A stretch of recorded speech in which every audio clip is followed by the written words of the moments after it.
தூதர் ஸல்லல்லாஹு அலைஹி வஸல்லம் சொன்னார்கள், இந்த வானங்கள் பூமிகளை இறைவன் படைப்பதற்கு முன்னதாக 50,000 ஆண்டுகளுக்கு முன்னதாகவே மனிதர்களின் விதியை இறைவன் எழுதிவிட்டான்.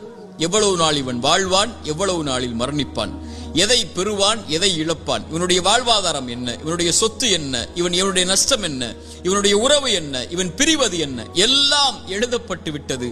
வானங்கள் பூமி படைப்பதற்கு 50,000 ஆண்டுகளுக்கு முன்னதாகவே தாயுடைய கருவறையில் அவன் இருக்கும் போதே மீண்டும் அதை உறுதிப்படுத்தினான். இறை தூதர் ஸல்லல்லாஹு அலைஹி வஸல்லம் சொன்னார்கள், நல்லா கேட்டுக்கோங்க, உள்ளத்தை தட்டி இந்த ஹதீஸை அந்த உள்ளத்துக்கு சொல்லிக் கொடுங்க. எந்த ஒரு உயிரும் இந்த உலகத்தில் இருந்து மரணிக்காது அதனுடைய வாழ்வாதாரத்தை முழுமையாக்காமல். சுப்ஹானல்லாஹ், மீண்டும் சொல்கிறேன், எந்த ஒரு உயிரும் இந்த உலகத்தில் இருந்து மரணிக்காது அதனுடைய வாழ்வாதாரத்தை முழுமையாக்காமல்.